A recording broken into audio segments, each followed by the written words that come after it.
Okay, so it's a pleasure to introduce Dave Penneys, who's going to speak today on a categorical common chi.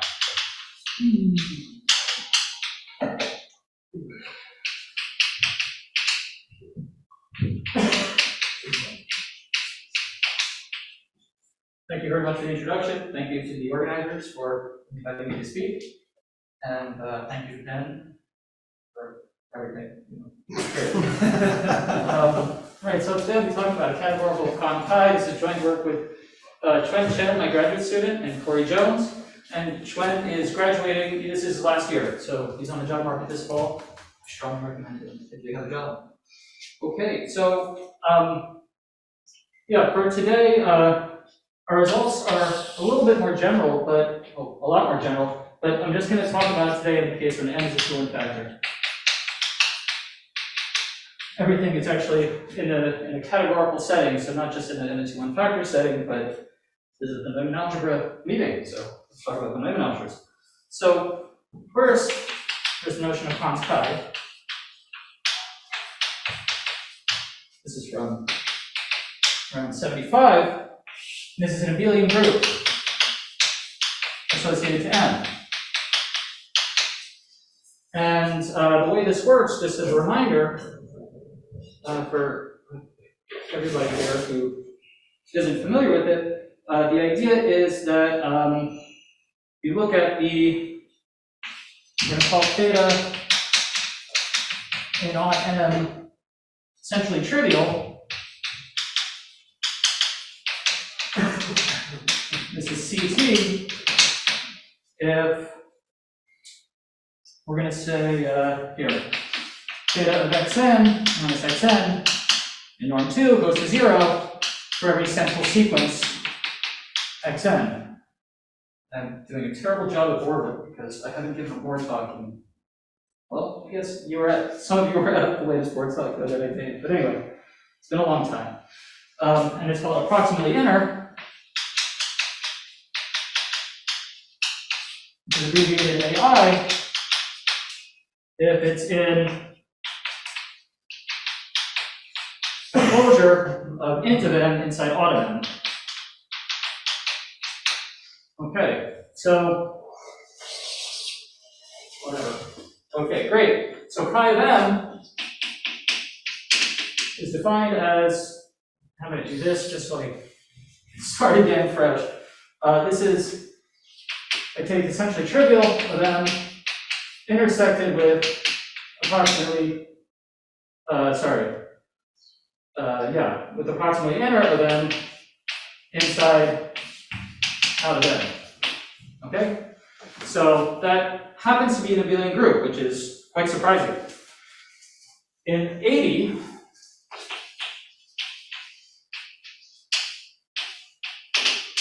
Jones found a quadratic form.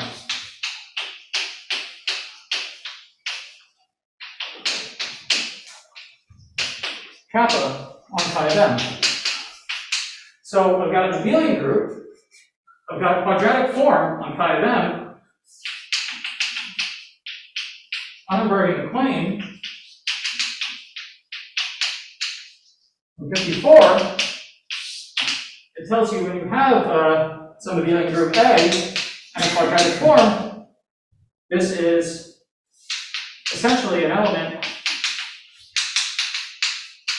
of abelian cohomology of A with coefficients in C times. And if you have one of these things, this gives you what's called a pointed braided tensor category.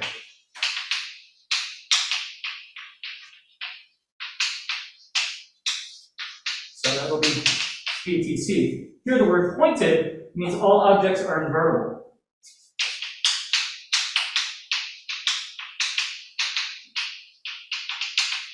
Under the tensor product. So for every x is y, such that x tensor y is isomorphic to the unit of the tensor category. Okay, so that's boosting up this abelian group with this quadratic form to this braided tensor category. So our goal today, we're going to extend this pair chi m kappa to a unitary braided tensor category of mn bimodules, which are, we'll call this chi tilde of m,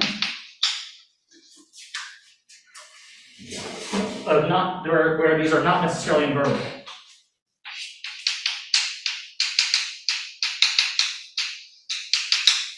Okay, building on some work with Serene Popa from '94. So, this is, the first thing I want to say about this is that this is really surprising that you can do this.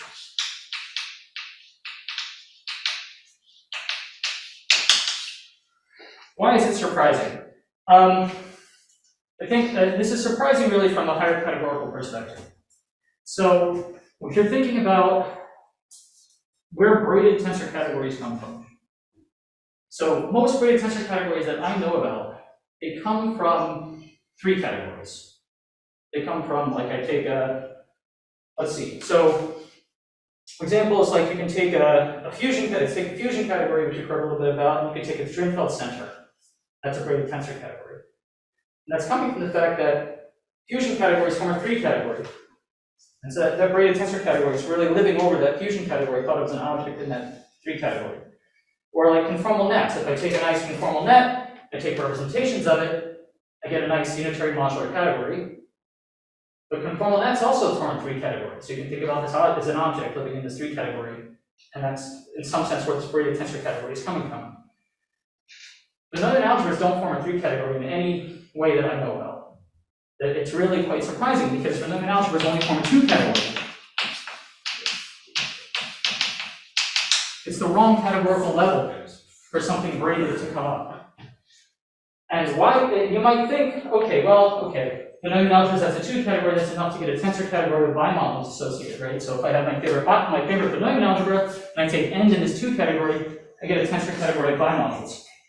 And you might think, okay, a braiding on a tensor category isn't a lot of extra structure. But you're raising an entire categorical level. Anytime you raise a categorical level, things get exponentially more complicated. So the fact that there is a braiding on this, in my opinion, it's truly surprising. And steps of the proof here actually give evidence that there should be some three category where the objects are Riemann algebras. Okay. So that's the spiel about what's going to happen today in this talk. So let's talk about previous results that we're building on here.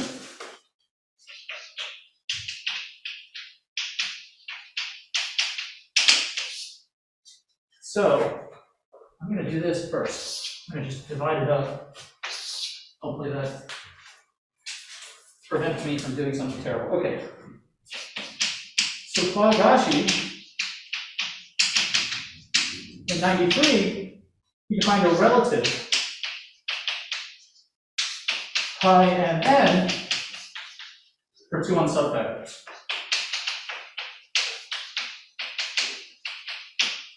And the theorem we proved is that if I take an AFD, irreducible, finite index, finite depth subfactor, then the size of this group is bounded above by some constants. A normalizer might call the unitary group times the size of the invertibles of part of the standard invariant. Okay, we'll mention standard invariants a little later. So that's a lovely thing, and then he computes lots of examples.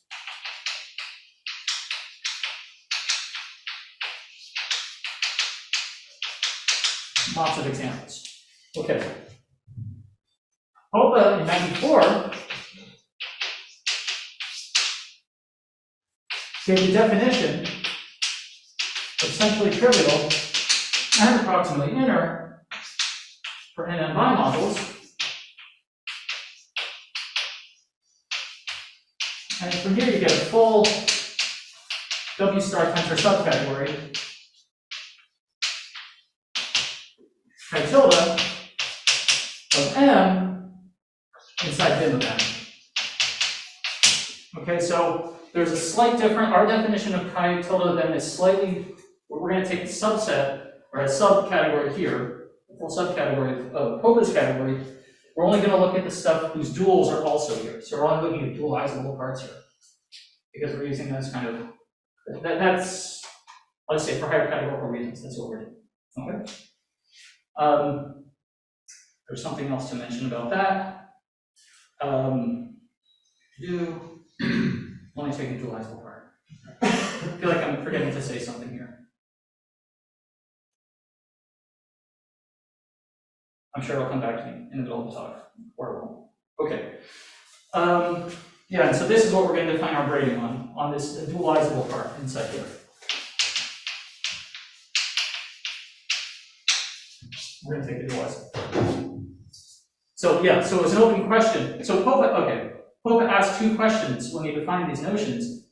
The first question he asked, if I have a bimodule in here, is its dual always in here?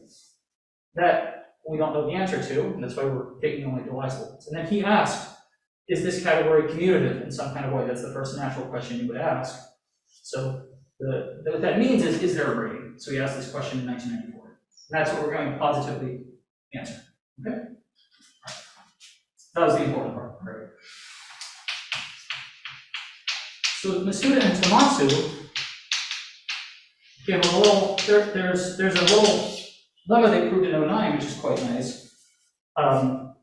It's not near constructing a braiding, but I should mention it. They do approximately inner and essentially trivial for endofunctors. Sorry, endomorphisms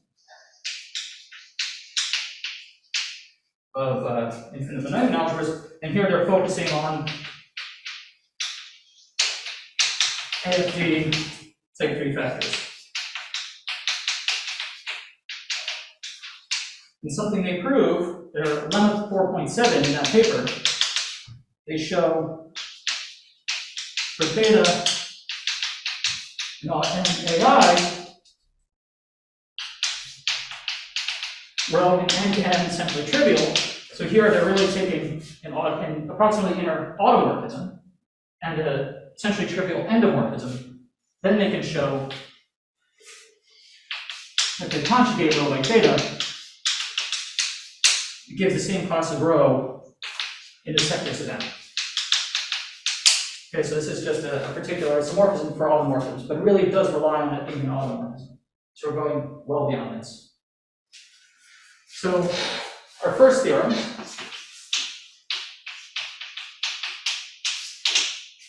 is this canonical unitary braiding on chi tilde of n. And it extends ordinary chi with Jones capital. Okay? How does it do that? Means if you take isomorphism classes, you get capital. What it means is, so chi tilde are not necessarily invertible bimodules. So chi of m, they have to be invertible bimodules. In particular, chi of m is the agent chi tilde, whose left and right von Neumann dimensions are both 1.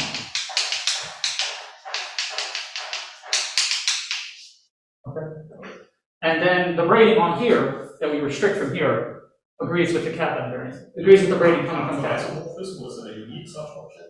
I mean, up to equivalence. I mean, it's not going to be equal because this group is, well, it's isomorphic to chi, but it's not chi on those. But yeah, it extends this quadratic form and that abelian group up to isomorphism.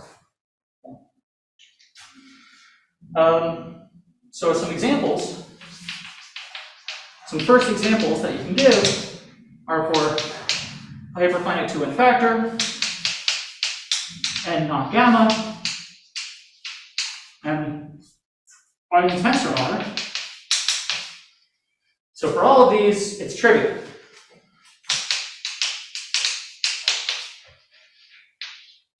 Okay, great. It's actually not so hard to prove that these things are trivial. Should I move this? Can you see it?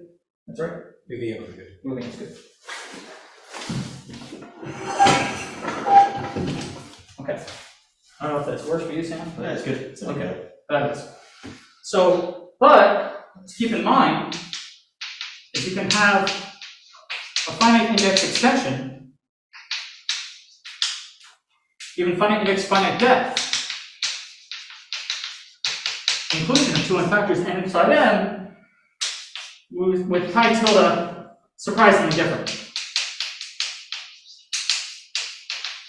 Or radically different. I mean, they're just, you know, one of them is trivial and one of them is actually giving you some information about the factor, about the inclusion even.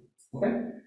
So let me make, I'm going to, that's a qualitative statement, I'm going to make a more quantitative.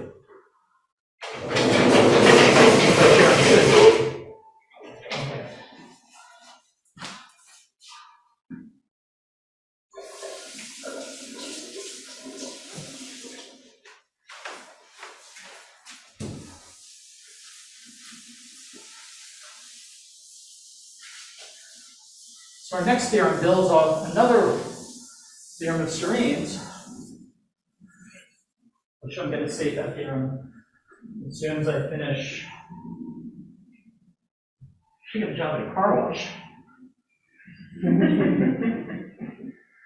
I broke my car, actually. People did.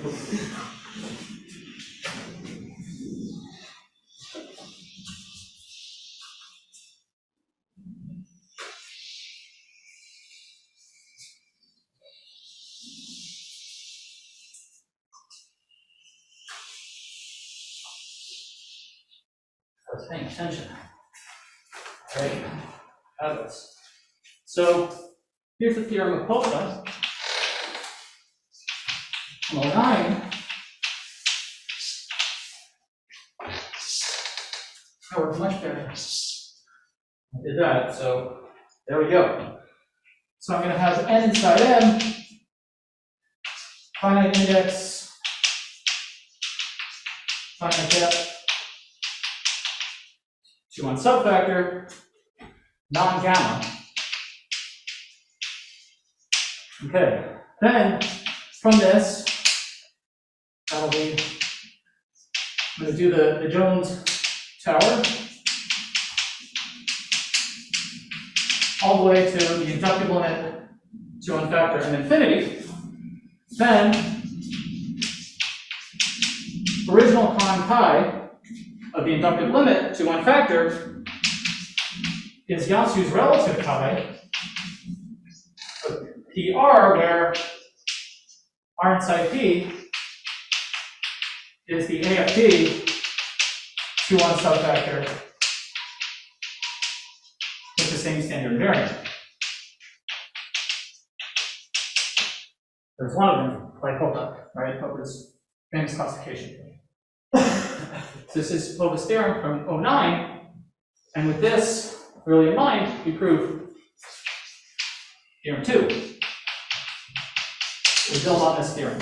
Excuse me, when you say non-gamma, that just means that n and m both are non-gamma? N and M are both non-gamma. Yeah, it has nothing to do with how they sit one into the other. No, just N and M are both non-gamma to 1 factors. So, you know, taking up, yeah, okay. You take up the things coming from the DJS or whatever you like. Okay. So here we're going to take the same setup here. So same setup. Okay. Let C be the standard invariant.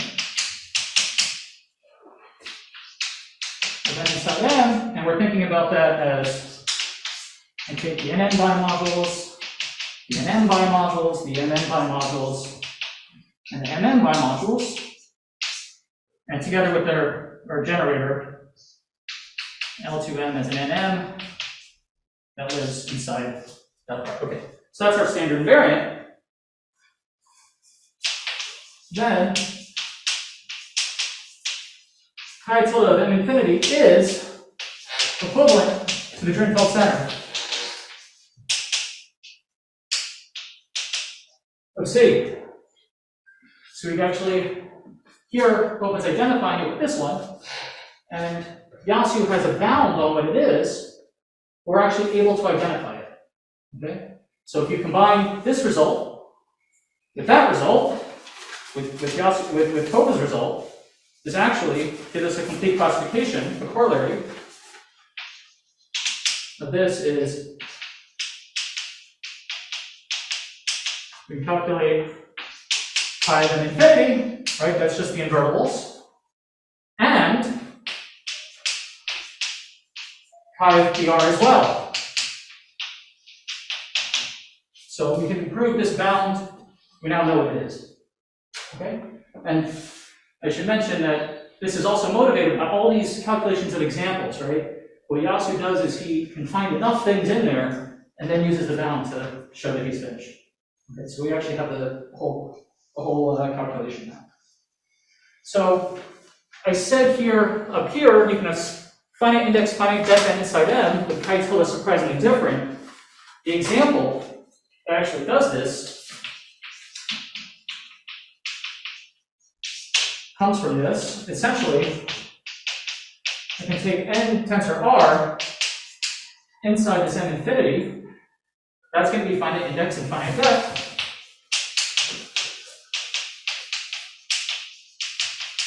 This is trivial. Now instead of C. Okay, so that's this example where finite index, finite depth extensions are not, they're not well behaved under chi tilde. I mean, maybe this is well behaved. Anyway, you get strikingly different results. Why is this? This is, you might ask yourself, why is this finite index and finite depth? This is just essentially the asymptotic conclusion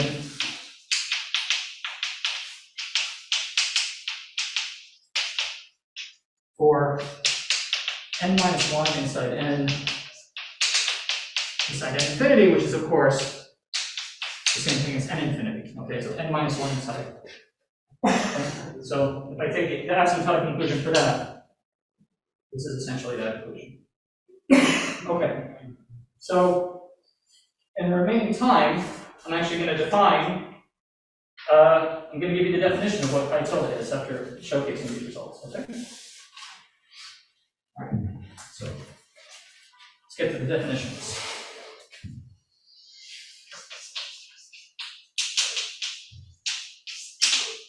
Okay, so first we'll recall for this 2-1 factor bimodule, we're going to write H0, where the circ up here is on the right-hand side.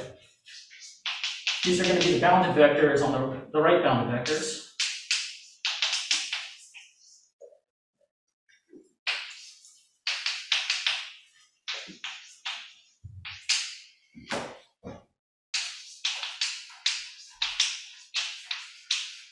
Okay, just the things that if I take little m and I map it to c, and by left multiplication by c, that's a bounded operator. Okay? This is a W star Hilbert bimodule in this case. And here we can, on these bounded vectors, I define the m value in our product by L eta star L c. This is in m up prime intersect p of L2m. And that's just n. Okay. So great. So now we'll give definitions of AI and CT for bimodules, which are essentially Popa's definitions. The one I'm giving there, you can easily derive them from that. So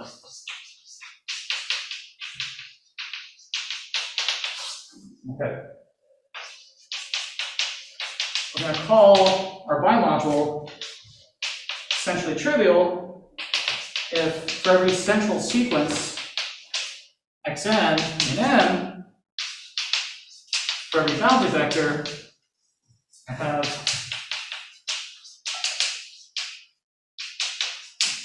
I take norm in H of xn acting on either side, that's going to 0.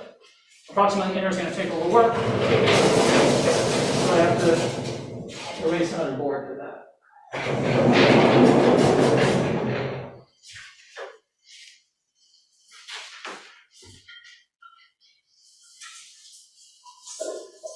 Then we should have asked that the chairs of the sessions raise the boards.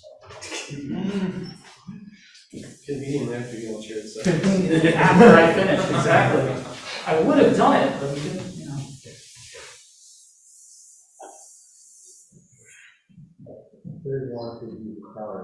I know.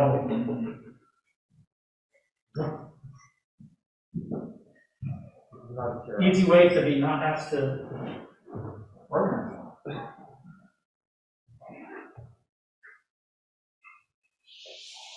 Not a share.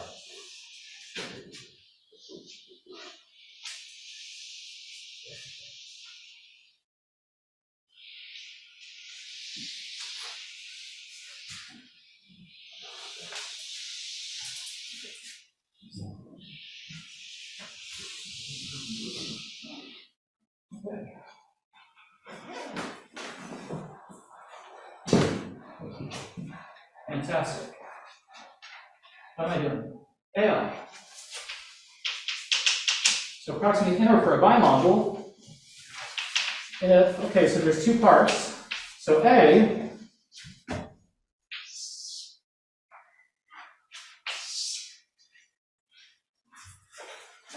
there exists what we call an approximate HM basis, beta IN, I is 1 to n of n, so little m is some function of n, we'll see it won't matter, because it has a uniform bound, okay, for every n, so you may as well just, I'll pick the same number and extend by 0, that's fine, such that this is all in A. First, if I take the m, this m valued inner product, and I take the infinity norm of these, it has a universal bound for every I, for every n. Also, this is the approximate HM basis part.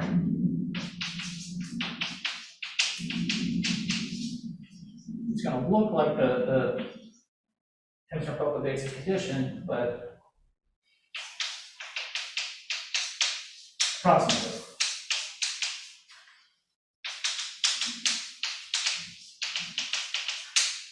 Okay, so this is saying it's acting at like an approximate basis. I've got this nice uniform bound for technical reasons, but this is this part A, where there is this approximate HM basis. And then B, the approximate HM basis satisfies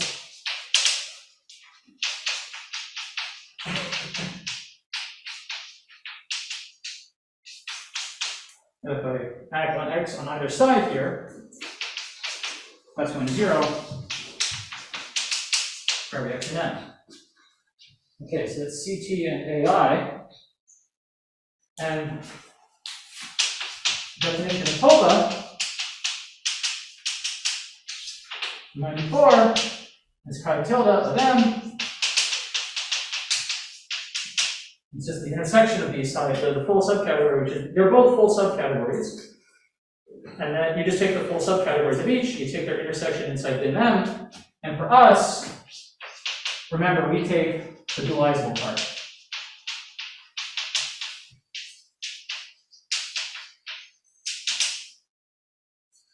Okay, great. Here's our definition. So we're going to define, this is our braiding, where x is AI and y is CT. So the idea is you're giving a centralizing structure for the AI bimodals with essentially trivial bimodals. And so if you restrict to both of them, the intersection, then it becomes a braiding on that intersection. Okay. So what you do is, for x, which is approximately inner, I choose our sequence of our approximate HM basis, satisfying all the things it's supposed to. And for y, you just choose gamma j, any, sorry, that should be an xn basis, of course. Because you're going to pick any yn basis, an honest yn basis, not an approximate one. Being a yn basis just means this sum is equal for every c and h naught, or in y naught. And then, this braiding is just defined as the limit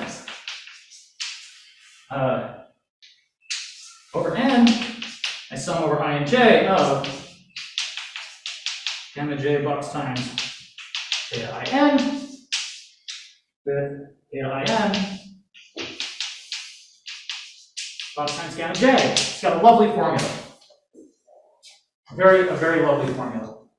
So defining it is not bad. Not bad at all. But you have to really get a braiding, you have to prove a bunch of things. You have to check a lot.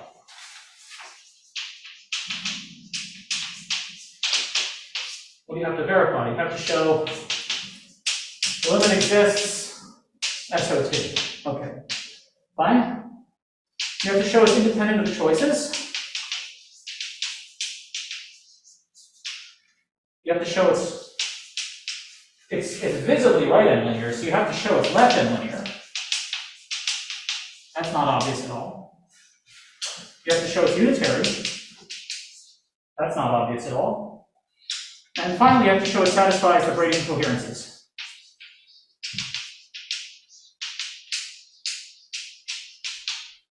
And the way we do this is, one of the things is I joined this project much later. Corey had been working on this for a while, and through a lot of different ways, in doing this, really came up with this categorical approach. We do this in much greater generality, not just for 2-1 factors or for knowing algebras, but essentially you can do this. You can get this braided tensor category, this unitary braided tensor category associated to any W star category. So you can just start with a W star category. Okay, so this is where like a lot of the categorical things come in mind. So the idea is that if I just take a W star category C, in our case it's the FGP modules of our 2-1 factor M, and from this you get this category of local endofunctors of C, which is essentially this braided tensor category. But this is a brand new construction of a braided tensor category from a category. So given, again, from a categorical standpoint, categorical level standpoint, it really is surprising. If I take a category, I can take end of that category to get something tensor. Then I can take, like, the only other way I know how to get a braided tensor category is by taking the Drinfeld center. And this is just not that construction. There aren't many constructions that just give you braided tensor categories. Okay, so you have to do all this. This is where we use this generality, and we start use lots of pasting diagrams and category theory, which is kind of just the way you check these things. Okay, I've got about 10 minutes left, right? Yeah, you can have a couple more because we have been knocking this up. I won't do it. It's okay.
That's how you prove one. So we have another theorem. I want to tell you a little bit about the steps that you use to prove theorem 2.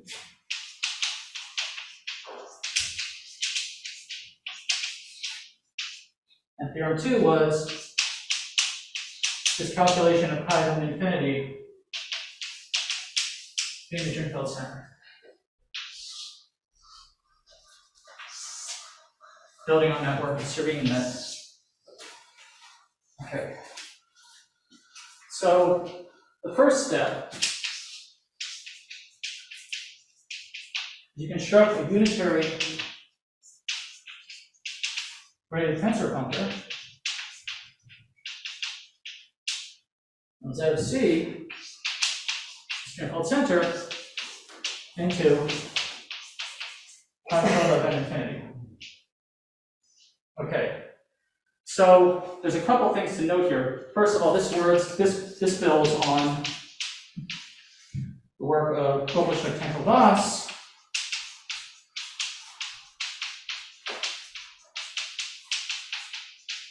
which tells us how these bimodules, how you can think about these bimodules inside dim of n infinity.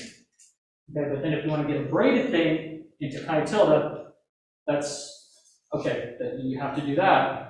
Now, because Z of C is a Drinfeld center, it's non-degenerate, which makes this functor automatically fully faithful.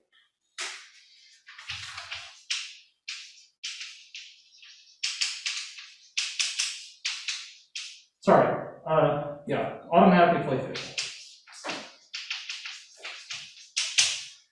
So in order to do what you need to do, is you basically have to show essential surjectivity. That's all we have to do at this point. And we win. Okay. So 2, by the work of Longo, in several papers, really, there's a correspondence between connected Q systems, I'll write it out.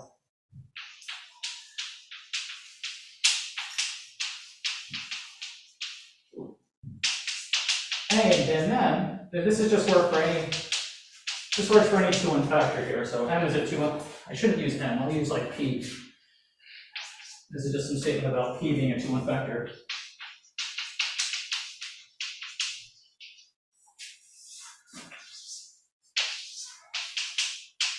So this is the same thing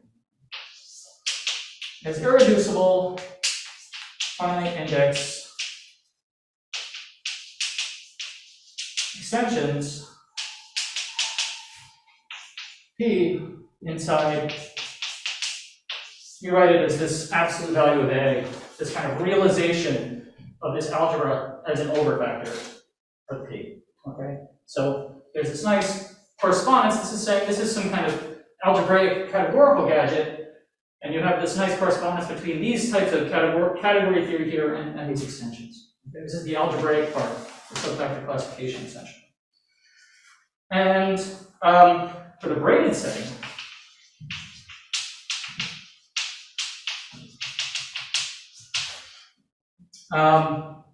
you really, what you're going to do, you can edit this. I wish I had a piece of colored chalk. Didn't have like a yellow chalk? Doesn't, it's okay. So here I'm just going to add commutative. So commutative Q systems in the braided setting. And over here, you're going to put local extensions. Because this is like if you're thinking about what's happening in the category, in the conformal net story. Okay? For braided subfactors, you commutative over here and local over here.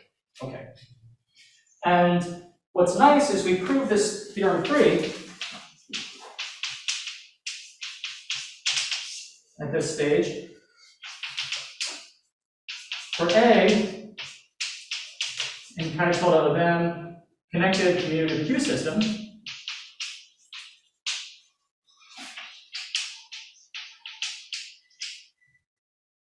we have this nice formula for chi tilde of this realization in terms of local modules, sorry, this should be P,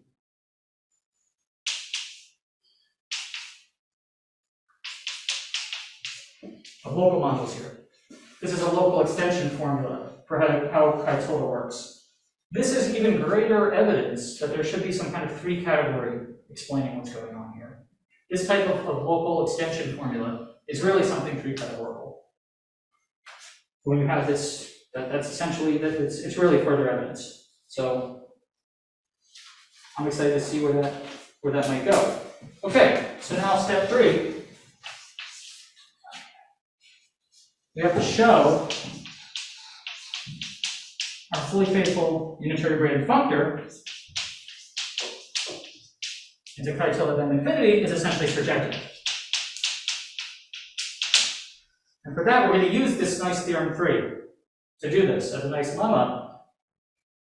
The proof goes as follows. If I take something which centralizes the image of z of c inside chi tilde of m infinity, right? So if it's not all of chi tilde of m infinity, since my functor is fully faithful, I can take something in the centralized. Okay? So I take that element there. Then I can look at the category generated by z of c and x. This is a braided tensor category. Okay? Just some braided tensor category that I can get. What I'm going to do is I'll take L to be the canonical Lagrangian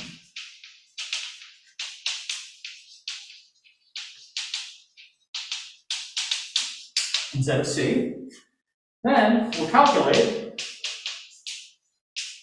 If I take local modules for that canonical Lagrangian, which is a nice connected commutative Q system, here, just take local modules. That's going to be contained in chi tilde of this realization by our local index formula. But this, we know what this is. The point is we can calculate this chi tilde, our chi tilde of the realization of this Lagrangian, we can calculate this. This is the same thing as chi tilde of R tensor n, which is trivial. So that tells us if we condense out L, we get something trivial. We had to have, it tells you X had to be trivial. Okay, so this is a nice little tensor category argument. So the only thing that centralizes all of Z of C is the trivial, and we win. Why is this last thing true? This last thing is true because if I take R tensor n inside n infinity inside L, that's a Jones basic construction.